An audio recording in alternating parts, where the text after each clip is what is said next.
Greetings, everybody. Welcome to our Women in BICSI presentation, Career Women for Women and Those Who Support Them.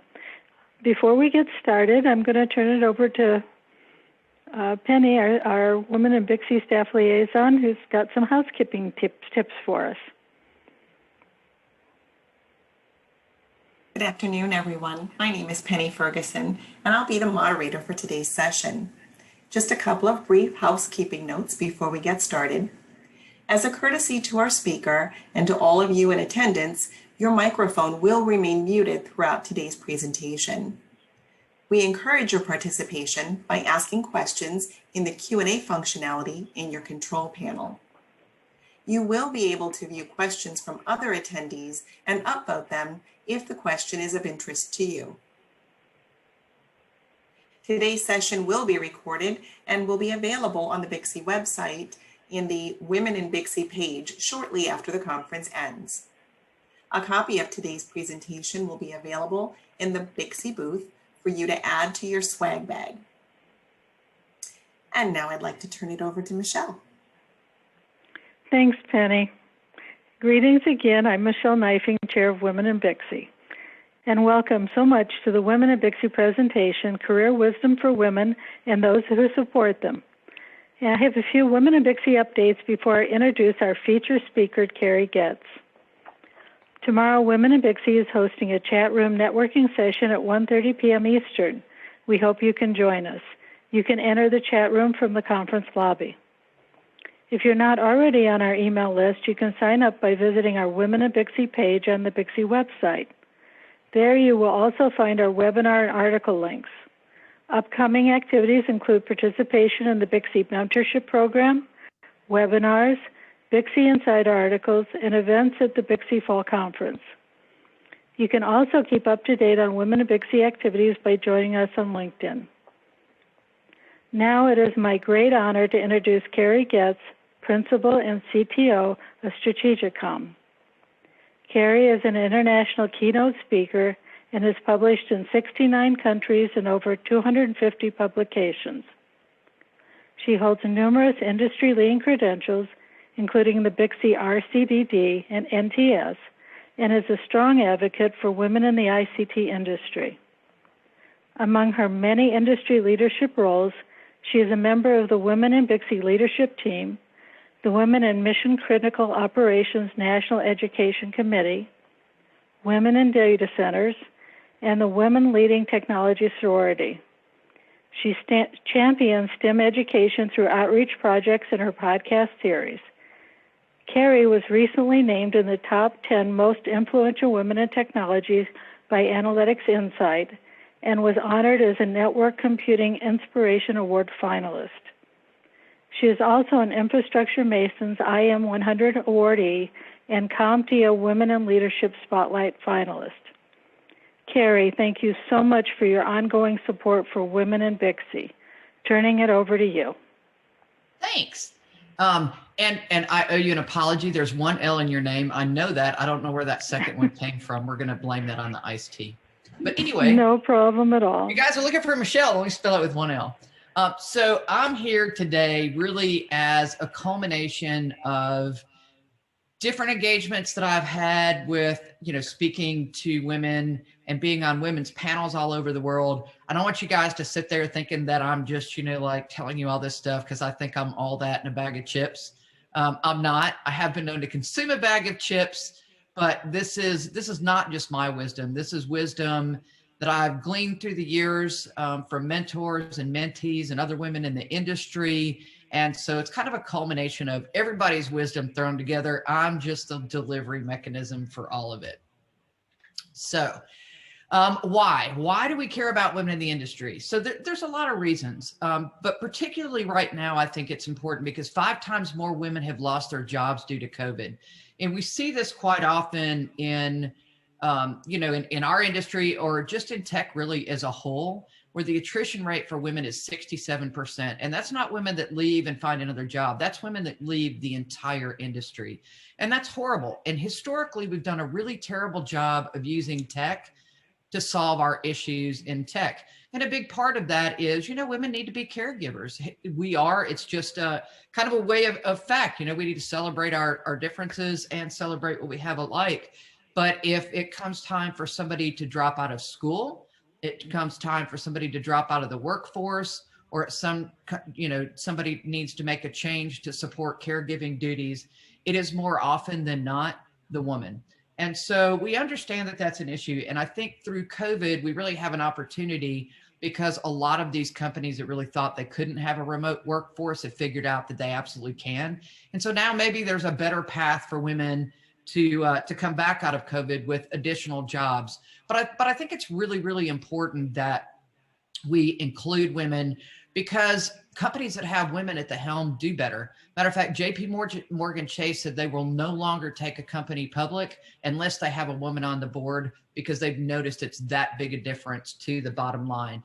And we do know that inequality still exists, right? And that's a big part of it. So, pay is a good chunk. We don't pay women the same as men. We don't really know how to fight for our raises and fight for equal pay. And even a lot of times I don't feel like we deserve it, even though we really do. So there's a perception area there too. I was speaking on a women's panel one time, and this guy said, I won't have a female mentee because the whole Me Too movement. And I thought, well, you're an idiot, right? So have your meetings with her in a restaurant or in a conference room with a glass wall, or have 2 female mentees where you've got 2 girls in the room at the same time. Like, why do you have to go there with these conversations? So I think there's still some hurdles. There's still some perceptions. I posted an article on LinkedIn not long ago, and it had something about diversity and inclusion in there. And this guy wrote this nasty little note and said, why on earth wouldn't you just hire the best qualified person and let diversity fall wherever it may? And I said, well, have you ever lost your car keys, and are you married? And he said, yes. And I said, and did your wife walk right up and find those car keys that you were missing? Because that's what diversity buys.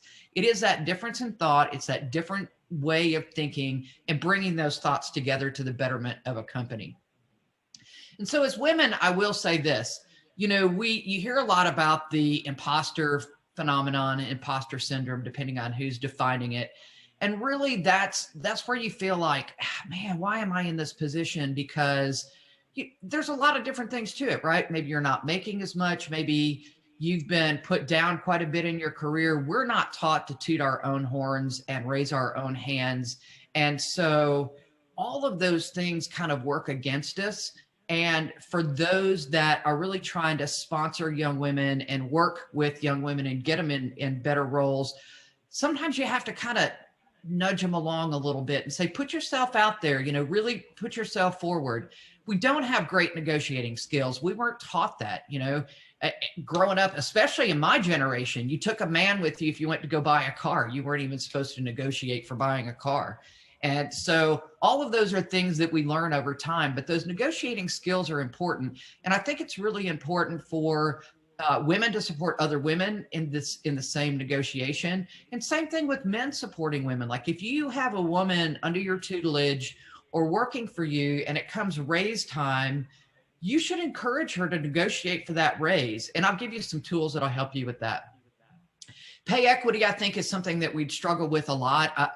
Personally, I think that if we advertise the pay for a job, that makes a big difference. And understand that there's different subtleties. Some jobs, people get paid more if they have a degree. That degree doesn't even necessarily have to be in the specialty. And so a big part of this, I think, is changing the HR culture and making HR realize that a year of work experience is just as valuable as a year of college. So I have a podcast. It's Careers for Women, Trades, and Vets in Tech.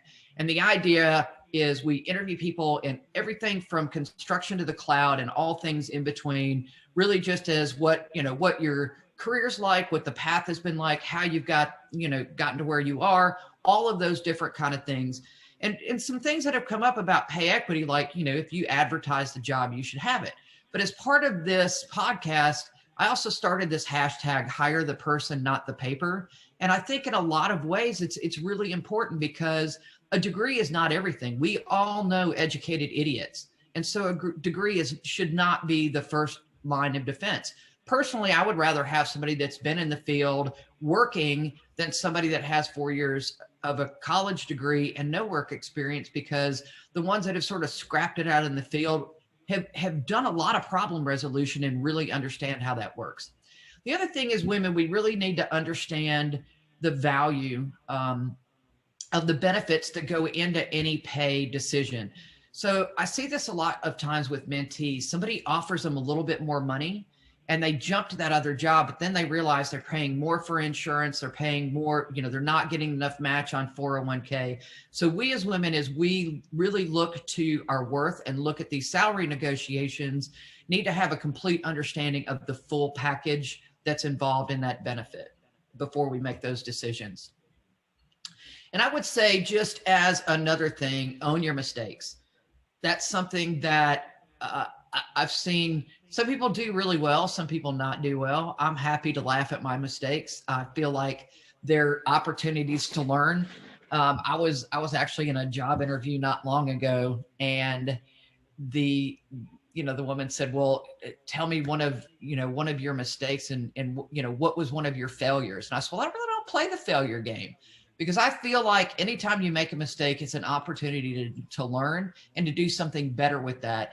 And if you start playing the failure game, that's really when we start thinking we're not worthy of being where we are. And I just don't play into that. So I would encourage you, if you make a mistake, own it. But I would also encourage you that if you're an owner, a boss, you're working with a mentee, help them laugh at those mistakes.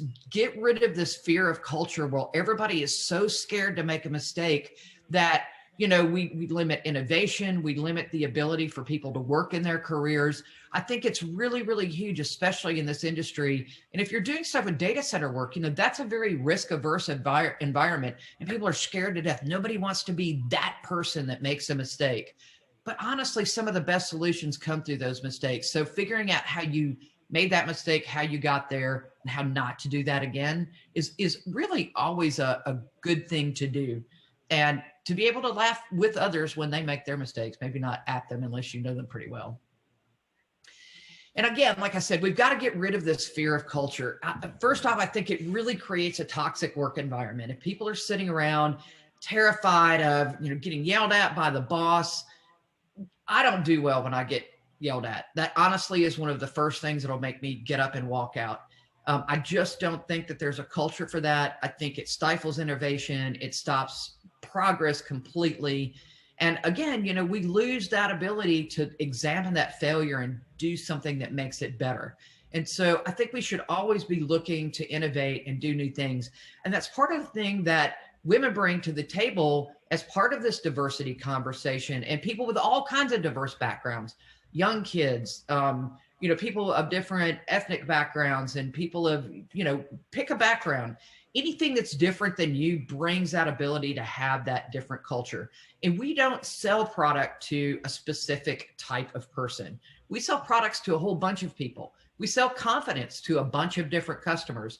And so we really have to be able to encourage people to jump out there. There's nothing that I learned that I did in my career that wasn't really because somebody said, hey, would you take this on? And I jumped in with both feet and did it, because I like learning new things.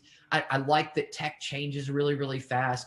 And so I think we have to really encourage that type of behavior and encourage people to grow in what they do, whether that's supporting them with a certification, sending them to training school, teaming them up with somebody else that's pretty good at that, doing cross-training amongst staff where one person does somebody else's job for a few days just to see if they can figure out different ways to make it good. All of this happens without that fear culture. Then I think the other thing that, and I would say this to everybody listening, whether you're a female or not, but females especially, we need to start keeping track of our accomplishments. You're not going to be able to go back 5 years later and try to remember what you did. But if you have it written down, it does several things. One, when you go to ask for a raise, you should be able to point out what your accomplishments are and things that you did that are worthy of a raise or worthy of being considered for a new position, if that's where you happen to be going. But write it down. All of these should be part of your resume. They should be part of a journal if you prefer to keep it, in a journal format. but have it somewhere that you could keep it as a resume, even if it's an add-on to your resume. You know, these are projects that I worked on. These are goals. These are things that were good, because your resume is going to morph over time depending on where you want to go with your career. But trying to recall those after the fact is really, really difficult. The other thing is when you start having that imposter syndrome or thinking, oh no, I don't need to be here. I'm not qualified to be here. I'm not feeling good about myself today. You could go back and read over those and think, you know, I made it through those. I'll make it through this. It'll be good. We all need that little leg up once in a while. And then as far as promoting yourself, we're just not wired that way. We're not really, you know, we're just not set up to do that. And we're not taught to do that. So if you're a woman, figure out how to promote yourself in a nice way. Think about some of the other folks around you that have done that and done that well. But I will say this, you have to do this with humility, right? So bragging is important, but it's not really, if you brag, then you just sound like you're bragging. And unfortunately, we all have biases and there's stigmas that stick in people's head, and women coming out full blaze, you know, sometimes that leads to a bad connotation. But if you're a man supporting a woman or something, think of it, you know, if you're a father of a daughter, you like to brag on your kids. You like to talk about the great things that they do, whether they're boys or girls, and how awesome it is for them. So sometimes when you're working and you have people that are reporting to you, you have to brag for them. And then they start getting more comfortable with talking about those accomplishments and bringing those accomplishments up themselves, and give them that environment where it's supported. If they're sitting down and you're having a conversation about a raise, say, all right, well, tell me, what accomplishments have you done? You know, what's driving you into this decision to ask for a raise? And then give them the floor. And then if you don't think that's good enough, say, look, I really think that your accomplishments are better than what you're speaking to right now.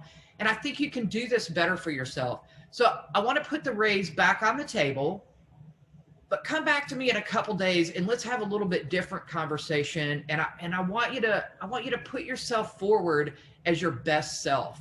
And sometimes that little small piece of mentoring right there can make a world of difference in how somebody interacts and how that works for them, not just in that job, but throughout their career and forward. And do that with your kids too. You know, if they want to raise in their allowance, have that same conversation. Teach them those conversations very young and very early so that you can do it the right way. And then here's the thing, jump in with both feet. Don't be scared. There's, you know, if you're scared, just say you're scared. You could say you're scared, but that doesn't mean don't go ahead and do the thing. There's lots of things you can do to help. Don't ever be afraid to ask for help. It's not a sign of weakness. Actually, I think asking for help is a sign of strength. It means that you're trying to learn and broaden your horizons. And if somebody puts you down for that, shame on them. But I really think that at least once a week, you should read an article, think of something that's a little bit outside of your comfort zone or maybe adjacent to what you're doing. So, you know, if you're working on doing estimating is a good example. So estimating, we know we're gonna figure out how many square feet of cable, how many connectors, how many faceplates, all that kind of stuff.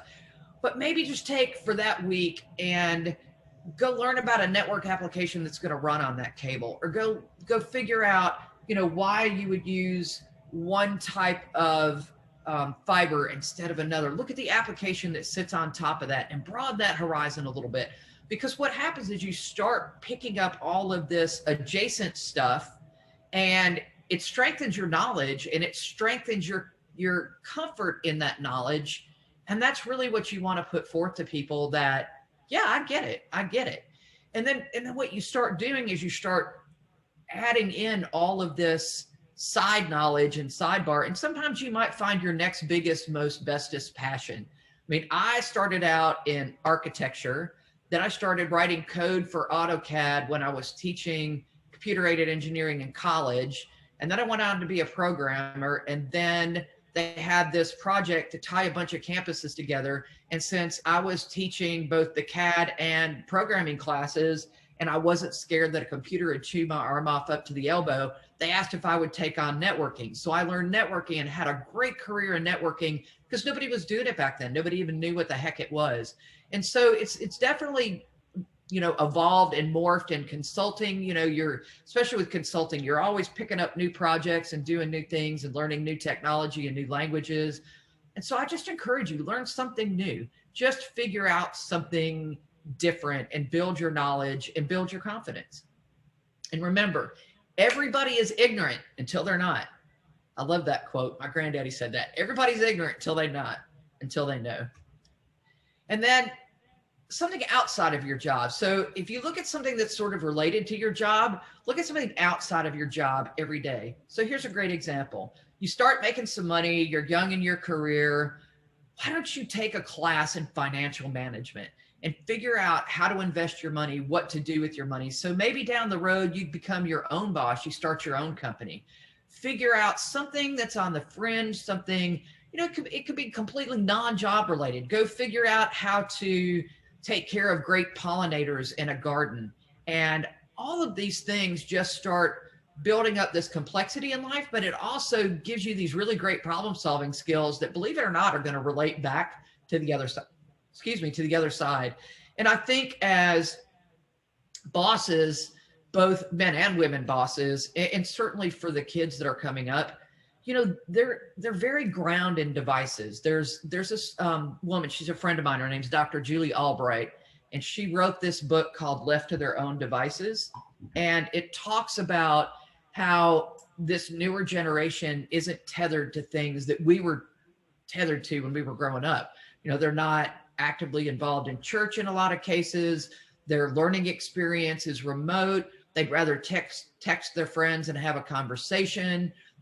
All of this is disjointed, and being able to look at all of this outside and bring that back to what you do is going to help you be a better employee. It's going to help you be a better person.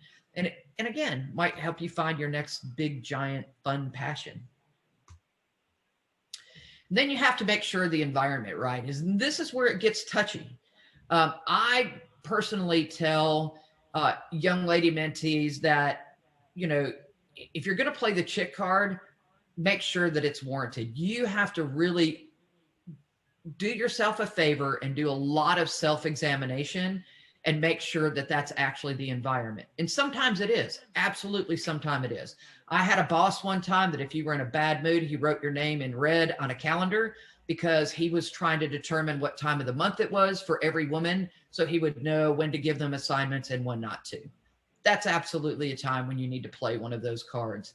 And there are people that just are bad people, and you find them in work, you find them in your personal life, you can find them anywhere, but you have to, I think, really know what those limits are, commit to yourself that you will not be treated poorly in a job, and that you can speak up for yourself or you can speak up for somebody else. And I will say this, it takes guts to speak up. Sometimes when you speak up, it means that you don't have a job anymore.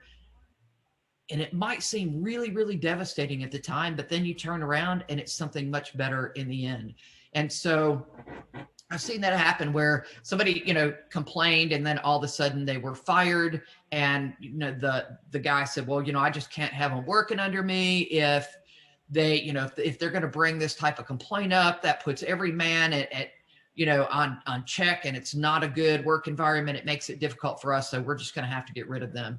Honestly, best thing that ever happened to him. So don't let yourself be treated poorly. If you do, it will continue and it will get worse. And then figure out how to speak up for others too. Sometimes you're somebody else's best advocate. And if you want people to advocate for you, you absolutely should be able to do that for other people too. And, it's easy. Sometimes saying no is a good thing. It's, it's good to move on sometimes. So network and network and network and network and network. And I can't say this enough. Networking is absolutely huge. Whether you're a woman in the industry trying to support another woman in the industry, a man in the industry trying to look out for a young mentee or a young woman that you want to bring along, 85% of all jobs are filled through networking, not through online applications. If you start filling out online applications for jobs, it is worse than dating. It is because, sometimes you hear a no right off the bat. These things are all triggered on keywords. I really think that HR in tech as a whole has got to step up to the plate and be better at recruiting women and filling some of these voids. And that's going to mean thinking outside of the box a little bit. But honestly, networking is huge. And so as you sit in a woman's Wednesday or Thirsty Thursday or some other call, or even, Women in BICSI or some of these others, really make sure that you're not afraid to ask for help, because people aren't mind readers. And again, that goes back to putting your best foot forward or throwing in with both feet when you're not really sure or confident. But people can't help you if you don't ask. And by the same token, you need to be one of those people that jumps in with both feet and helps somebody else out. If you know somebody that's struggling in their job, if you know somebody that is looking for a job and you know where there's an opening, be that sponsor, be the person that puts them up, because your periphery matters. It's not just your immediate frame of reference. It's all of that network that you want to be involved in, and you will get out of those relationships exactly what you put in those relationships. And that goes whether you're a woman or a man that's sponsoring a woman, you're trying to help a kid out. It doesn't really matter. All of that matters. And it's not your immediate network, it's your network's network. And if you cast that wider net, good things happen. So it definitely matters. My husband and I are trying to move to Tampa. So, we're networking with everybody we know that's down there so we could get down there. So, and the other thing too, I would say is don't worry if you compete. Some of my best friends in the industry are people that I used to technically kind of compete with from a business standpoint, but they're amazing women. And I just could not imagine my life without them in it. So don't worry about competing. We're all uplifting each other. And the person you compete with today might be your best bud tomorrow in a different role, and might actually be one of these people that networks you into something great. So, try to use your network to its best. The next thing I will say is that I firmly believe you've got to give back whenever it's possible. If for no other reason, it makes you feel really damn good. But there's not enough people that do this. And I think that we have to be that voice of change. If we're really going to make an impact on women in this industry, we have to give back. We have to pull up the next young lady behind us. We have to pull forward the next person, that's over there next to us that's looking. We really have to try to make that difference. And I think where we really can stand to make a difference is in this next generation and the kids. Like I hear all the time these companies that are, we really tried to hire a woman, but it just got difficult, so we quit. Lip service doesn't do anybody any favors. And honestly, pay a relocation fee.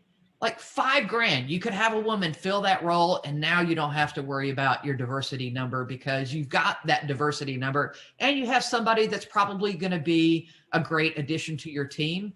And we have to celebrate our differences and celebrate our likenesses. So a good example, I've got a friend of mine right now that is job hunting because her boss and one of her peers go out for beers all the time, and they make company-wide decisions that impact her, and she's never included in those decisions. What a horrible thing to do. So if you're in one of those management positions, make sure that you're not excluding anybody because maybe they are different and they don't just love going out. Maybe they're a mom, they got to go home and cook dinner. They can't go out and have beers every night, right? Give praise where praise is due. I honestly believe that you have to give credit.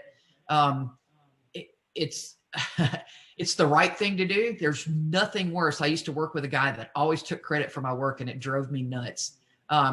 Instead of just saying, we worked on this together, and that would have been the better way to do it. And I think if you put that behavior forward, then you get that behavior back usually, unless some people are just dense. And then, like I said, don't worry if you compete. Think karma. You put good juju out in the atmosphere, you get good juju back, I think. Train your replacement. There is no better feeling on earth to me than somebody that used to work for me that took a job equivalent to me at another company, or got promoted in another department, or promoted somewhere where they're roughly, equal, or at least I've helped them step forward in a career. It's just that good feeling. And honestly, if people know that you're invested in them and their livelihood, their career, their families, they're going to do a much better job of supporting you in the future. So like I've had times where I had a guy, his wife was about to go in labor. She wasn't feeling really good at the end of her pregnancy. So I did his system upgrades for him, sent him home to be with his family. He was super loyal. He worked for me twice. There's things that you can do. If you treat people well, they'll come back to you. And certainly if you are a male in a job that is over women, we need to be able to put that best foot forward. We need to train them, really take an interest in what they do. And again, they'll be very, very loyal to you moving forward. And it's not all about money at that point. Quality of life, quality of work-life balance, how you're able to handle work and your home responsibilities, all of that matters. And it's definitely different for women than men, because we do the majority of the housekeeping and the child rearing and the child caring. It's just the way we are. So I think we have to make that, understandable. Find a mentor or two or three or whatever. And you don't have to have a mentor that's just like you. Sometimes you want one, maybe you're a young female and you want a mentor that is female that can talk you through some of that stuff. That doesn't mean that you can't have a male mentor too. Sometimes it's just really having that sounding board or somebody that you can bounce it off. And maybe it is a dad. Maybe it's a dad that had girls that you can talk to. Maybe it's somebody that's been in the industry for a while. Maybe it's on a committee that you're on and somebody else is kind of in a similar situation. Just because you have a mentor doesn't mean they have to be a lifelong mentor. Sometimes people can mentor you through little stints. Sometimes they will be lifelong mentors. But keep in mind that in the mentor-mentee relationship, it is very much give and take. And nobody's going to be a mind reader. If you're a mentee, make sure that you know what you want out of that relationship. If you're a mentor, obviously you're going to be a coach as well as a trusted advisor and be able, to help them out. But part of that is really sort of pulling a mentee, I think, out of their shell and pushing them into the spotlight when they need to be in the spotlight and putting in the effort in that whole entire relationship. Then I would say goals, set them. I don't, some people believe in this manifestation. I can't say that I subscribe to that, although I do believe that if you set realistic goals and figure out where you want to go, that's a good thing. And so I also think that these goals need to be short-term, medium-term, and long-term, and they have to be attainable. Like I can't say that I want to be a millionaire tomorrow. I mean, I do, but it's not really attainable. I don't have the wherewithal to go jump into something and become a millionaire. I could go buy a lottery ticket. That could be a short-term goal and see if it turns into $1 million, but I haven't been that lucky yet. My husband's twin brother did win $1 million on a scratch off, however, though, the lucky dog. But make sure that your goals are realistic and that the time frame is realistic, and don't beat yourself up if you don't make it. Goals are exactly that. They're goals. They're not snapshots in time, but you also have to make sure that you manage your time towards those. If you're trying to get your RCDD, set aside an hour a day, just like you were taking a class to study in the books. Make sure that you give yourself some time, do some flashcards or whatever, so that one day a week you have 2 hours and you go back and you review what you hadn't already looked at. If you're going to take a class to get the RCDD, set a goal to make sure you've read all the books before class, and so that you're armed with a set of questions that you know. So these are things that you can do in very realistic time frames, and make sure that your goals are set in little chunks. If you want to own your own company, take a class from the Small Business Administration, go to one of the business incubators, figure out what all is involved with the bookkeeping side and how you set yourself up from a tax perspective. Give yourself those little digestible chunks to be able to set yourself forward to get to your goals. If you have no goals, you're going to want goals. So think of some and come up with those. And keep in mind, it's going to be an iterative process. You're not going to get these right off the bat. You might decide that, I really wanted my RCDD certification, but as I get through the 5th chapter, I'm bored. My eyeballs, I would rather gouge my eyes out with a spoon than read another chapter. Maybe that's not the one for you. Maybe you like outside plant. Maybe you want to be outside more. And so maybe that goal changes and now you're looking more towards outside plant than you are CDD, because you just don't want to be on the design side. You want to be on the hands-on do it side and be outside in the open air every day. So you can iterate that goal. It doesn't mean you're reinventing yourself. You're just reinventing a piece of what you were doing. Journaling is helpful, especially if you people that like that. So you can write out your frustrations, you can write out what's going well, and then you can review those as you need to. But sometimes just getting it off your chest. Sometimes it's nice to write it down and just burn it, just to cleanse yourself of that. It's almost like burning a sage stick. And then reward yourself. As things go well, you meet these goals, reward yourself. Go get a massage, go on a trip, go to the beach for the weekend, go whatever that is that you really, really enjoy doing. Go buy a chicken if you're into chickens, but make sure that you take that time to reward yourself, because that reward is something that's going to remind you of that. And it is a good feeling just to be able to do that. And again, sometimes you might have to take a left. So if you're iterating and you're trying all this stuff and it's not working and you decide to go a different way, that's okay. Don't beat yourself up. It's not a failure. It was a learning experience. You learned you didn't want to do that. Now we're going to learn to do something different. Easy peasy. And then learn to say no. And I'm going to tell you, I suck at this. So I'm not sitting here like I'm really good at this one, because saying no is very difficult, especially when it comes to people with a big heart. We want to give back. We want to help a lot. And I actually learned this lesson from a person that I used to work with, who, to be honest, was pretty mean to me most of the time. And so I didn't really care for this person, but this person was able to say no, never lost their job, never had any horrible consequences. And I always ended up taking up the bulk of whatever they said no to. And so after a while, you learn, well, you can say no, or you can, put it off. But sometimes saying no is difficult to do. And we're just not programmed that way. And I still struggle with this one, to be fair. I'm not perfect at this one at all, but balance is important. And if you're trying to get to a work-life balance, you have to say no, because what happens is when you consistently don't say no, then the more you do, the more people expect of you, and you are the master of your own horrible destiny at this point. I think if you're a manager, it's really important for all of those coming up under you that you take an active role in making sure that they're not overcommitting, because that's really where the frustration comes in. And that's where people's self-doubt comes in, is when they are overcommitted and things aren't getting done, and it just becomes a struggle. So saying no is important, and encouraging people that it's okay to say no without horrible repercussions, back to that fear culture, I also think is highly, highly important. Common courtesy. Costs nothing to be decent. My granddaddy said that. Don't take credit for other people's work.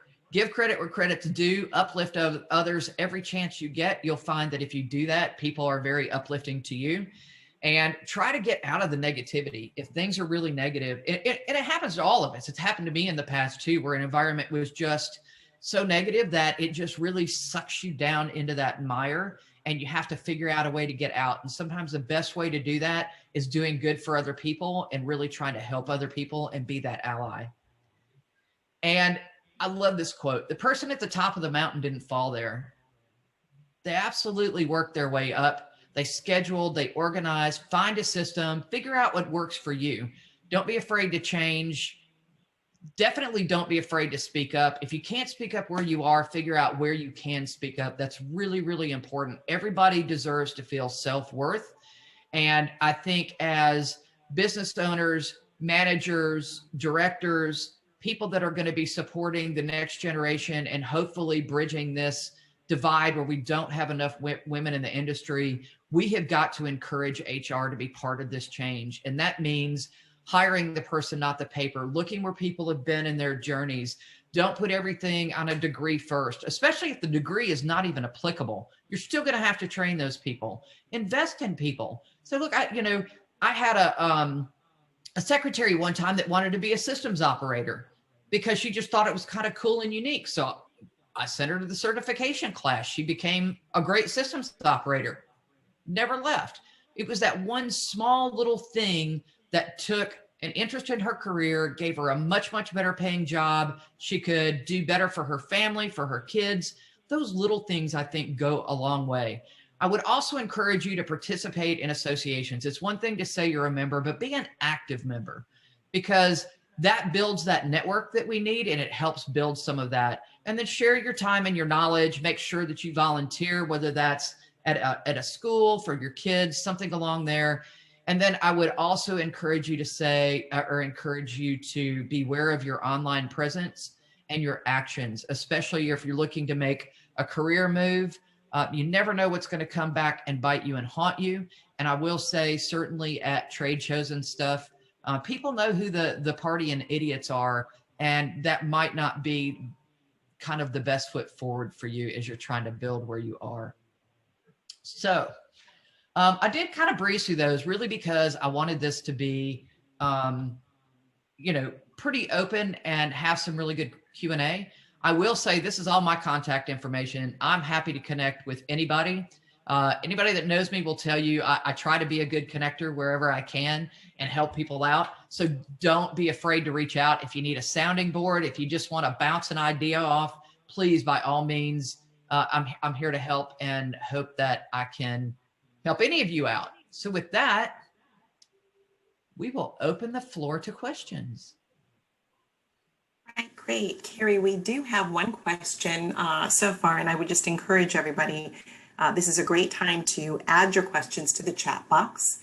But the one question so far that we've had come in, could you talk just a little bit about the difference that it makes on how we speak about women in the workplace, and how that impacts how people feel or think about female leaders and other professionals? Oh yeah, adjectives are dangerous, aren't they? And it does matter. Matter of fact, I would go one step farther. It's not just how we talk about women in the workplace. It is how we talk about people in the workplace. There are adjectives that are considered a badge for a male and a horrible thing for a female, but you can go even farther. And there's been all kinds of studies that talk about how we write job applications.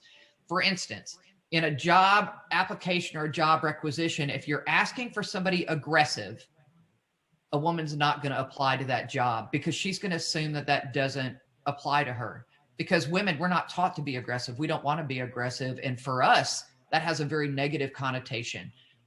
Certainly putting up with language like chicks and booth babes. There was a fiber company at BICSI a few years ago. As a matter of fact, every single trade show I saw this fiber company at, they had a size 0 girl in a spray painted little outfit, parading her up and down, taking videos of her. And it was different ones, and I wrote a letter to the company and said, really, a lot of us have daughters, and I would be mortified if you were parading my daughter around that way, because it just doesn't sell your product. You're not selling a sexy race car suit. You're trying to sell a product, and this is not the way to do it. It's demeaning. And of course that was ignored. And then I sent another one later, I think, and that was also ignored. This was after another trade show. And then a little while later, they came up and said, hey, would you rep our product? And my answer was not no, but hell no, hell no. And so I think we really have to be part of that change. And if somebody is talking awful about another female, or there's condescending talk, you got to stop it. I mean, you got to nip it in the bud and say, come on, man, that's just not cool. We grow and evolve. Nobody's perfect. I mean, if you go back 30 years ago, people said all kinds of stuff. Right now, if we watched some of the shows that were really popular when we were kids, people would be falling off their chair. So it is important that that language is not condoned, because a lot of times it puts a girl in it's not a comfortable position to think that you have to be one of the boys and go along with those cracks.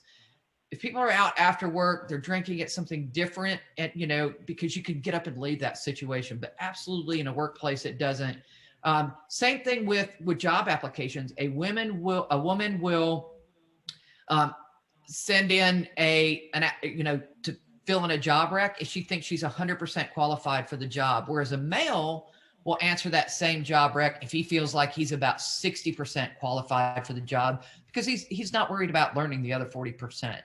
And so those are the kind of things where I think that HR has a play. Everybody that's in a hiring position has a play. And we just, if you're going to be part of the change, you just have to say no, or say, come on, it's got to stop. And for companies that support that kind of language and support that kind of shenanigans, what ends up happening is they end up being all guys. And it's to their detriment, because it's been proven time and time again that companies that have women on their leadership do better, up to a third better in bottom line. So, there's definitely a reason to have women there. And that's why a lot of women start their own company too. Create your own environment. Great answer. Thank you, Carrie. Another question that just came in. We tend to see more in the media these days about this Me Too situation. What is your advice to young women on how to handle themselves if they find themselves in that kind of a situation? So first and foremost, you deserve every right to be treated with respect. And so I would answer this question on two fronts. One, I would say if you are one of those women and you're in that situation, leave. Go out, go talk to HR if you need to, do whatever you need to. If you're in a restaurant, make a comment, say it's inappropriate, absolutely stand your ground, draw that line in the sand, because if you don't, it's only going to escalate and get worse. If it's not frowned upon by the company, then you need to find probably a different place to work. And sometimes leaving is the best thing that you can do, because it brings that surface to light and the next person behind you won't have that. But you can also be really careful not to put yourself in situations, if you're going and having lunch with a customer that happens to be a male, do it at a public restaurant, do it someplace that's well populated. Well, when COVID's over, right? There's always ways that you can do that. Make sure, if you're not comfortable with somebody because they've exhibited that behavior in the past, ask to have somebody else, HR, sit in the meeting with you, just to make sure that line is literally drawn in the sand. And if it's not, then like I said, you might be better off. That might be one of the times where you say no and go somewhere else. Again, I would just like to remind everybody that if you would like a copy of today's presentation slides, that the slides will be available in the BICSI booth to add to your swag bag after the presentation. Sure. And then you can all connect on LinkedIn. Absolutely. There you go. Just some feedback, Carrie, that this was a great presentation today. Extremely relevant discussion and very important for the emerging workforce. Please keep the conversation going. Women in BICSI, hashtag Women in BICSI making a difference. Absolutely. I would agree. And this is not a thing we're going to solve overnight, because it certainly didn't happen overnight. And, it's kind of like the last 20 pounds I'm trying to get rid of. It's going to take some work, but it's definitely worth it in the long run. Okay, so just another moment for any last minute questions or comments. Oh, there's something in the Q&A. Oh, yep. Great. Yep. All right. So someone's asking if you have any tips for how to successfully interact with men cable installers and contractors in the field. As in, because they may or may not always be behaving? That would be the implication. A big stick. No, I'm just kidding. Yeah, I think you just have to really be careful. If the conversation gets bad, walk off. If they're not behaving themselves, and sometimes it's as simple as, what would you say if somebody said that to your daughter, and then walk off? Because I think, women get around and we talk about stupid things. Men get together, they talk about stupid things. Sometimes I think people just forget the other person's there, or they're so used to it, and other people have put up with it in the past that they don't realize there's not people, there's people that don't want to put up with it now. So I think, the best thing you could do is just call it out. Say, come on, man, that's not cool. And then walk off, and they'll start getting the point. If they don't, then maybe the big stick's a better answer. No kidding. But yeah, I think you just have to put that foot forward and just let them know you're not going to put up with it. If it's okay with you and you don't mind that kind of conversation, it's only going to get worse, right? Because then you're one of the guys. And so it kind of escalates from there. And I've been in one of the guy positions before too. So, people talk that way. I think if it offends you, you have the right to say you're offended. If it doesn't offend you, but you think it might offend somebody else, maybe you speak up for them. It's, everybody's different and everybody's tolerance is different, but you should never be in a situation that makes you feel uncomfortable or, especially if it's, in that kind of situation. Uncomfortable maybe because you're learning something new is okay, but uncomfortable because somebody's making you feel uncomfortable, that's never okay. And it's, once you start walking off, they'll start watching their mouth around you, usually. So what about those folks that are, just trying to come in the door and gain the respect? If you're the new girl in a heavily male-oriented field, what advice do you have for just kind of starting the conversation on a positive note? Do your job. Make them look good just like you make you look good. Give them kudos where kudos are deserved. You need to treat other people like you want to be treated. And I think that is one thing we really miss in the world right now. It's so ugly to be nasty on social media and saying things to other people that people have just forgotten how to be decent. And, if you start out and you're coming in, don't be afraid to ask for help if you need help. If you sit there staggering around and faltering around, you're not respecting their knowledge. They're not going to respect yours. So it's definitely a two-way street. You just need to be part of the team. You need to, ask what you can do to help. You need to, ask them if you need help and do your job and be able to accept feedback. And the feedback, one more little point. The feedback should be quality feedback. It should be constructive criticism. It should not be personal. And there shouldn't be any of those 70s shows words thrown around there, like Red used to say. It should be constructive feedback. And if it's not, you need to ask for constructive feedback. But I definitely think that, the best thing you can do is treat it like it's not a special relationship. Treat it like you're going to work, they're going to work, we're all going to be professional, and then they'll bring you along and they'll be professional. And I think you'll find some very accidental mentors and sponsors in that. And the difference being a mentor is somebody that will help you sort through things. A sponsor is somebody that's going to bring up your name when you're not in the room and be your best cheerleader. And at the end of the day, that's really what you want in your network. You want to build up a bunch of sponsors that will say good things about you and carry your name forward just like you would carry theirs forward. So it's very much a two-way street, I think. Carrie, you bring out an interesting point. How do you add sponsors to your network? First, you need to be an active participant in the network, right? You need to be one of those people that works hard to connect other people, that puts in the time and really, really strives to be the best that you can be, and ask for sponsorship, but I think people tend to talk more about people they see in a really great light or a really awful light. If you're kind of in the middle of the road, you're kind of like the Maytag repairman. Nobody really notices you until they need you. And that's probably not the way to grow. And so I think you just really have to work those relationships and give as much as you take. And then those sponsors will come to you. Nice. Just some feedback for you. Thank you, Carrie, for the presentation. One of our gentlemen says that as a guy, it's important to make sure that I understand other perspectives, and I learn a lot by listening. I was listening during your presentation. I want to be a part of the solution, not the problem. Awesome. Thank you. Yeah, 2 ears, 1 mouth, so they say. But I think part of it, like I said, before, I think part of it's not malicious. I think it's just people being people. And, we all have different boundaries. We all have different thoughts. That's part of the diversity. That's the brilliance of diversity, is all of those different thoughts. And we're going to step on people's toes, and it's okay to do that and say, I'm sorry. And I've learned, moving forward, I won't do that again. And I'm sorry if it made you feel uncomfortable. And that, I think, needs to happen on both sides of the equation.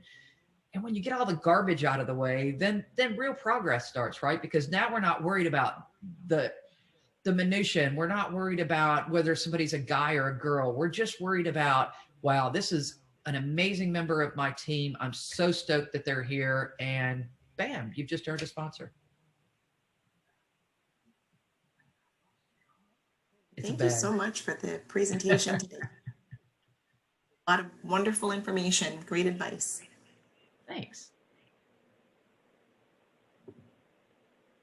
I think that wraps up the questions that we have in the chat session. Cool. Any comments?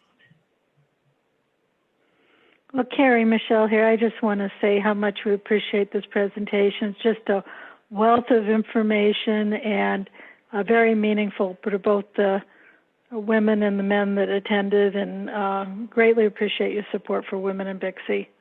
And look forward to your participation. Invite everybody to join our chat room session tomorrow at 1:30. Yeah, I will be there. Oh, great. Looking forward to it.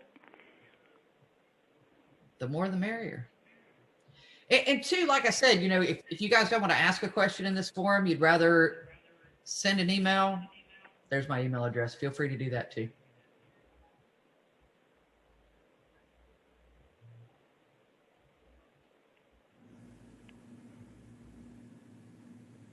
Got quiet all of a sudden.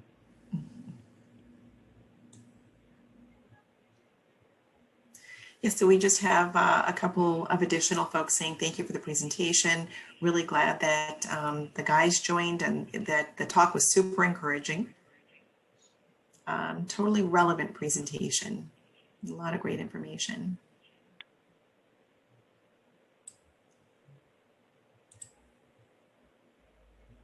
A couple of more folks saying great presentation. Thank you very much, Carrie.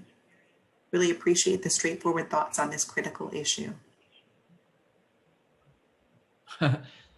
This one says, my tolerance must have been high because I never noticed things until recently, like their voices like nails on the chalkboard. Now I'm wondering how many times I missed it and should have called it out. Well, you know what? We all evolve. You can't go back and fix the past, but you can certainly fix what you do moving forward. Absolutely. All right, I think that wraps up today's presentation.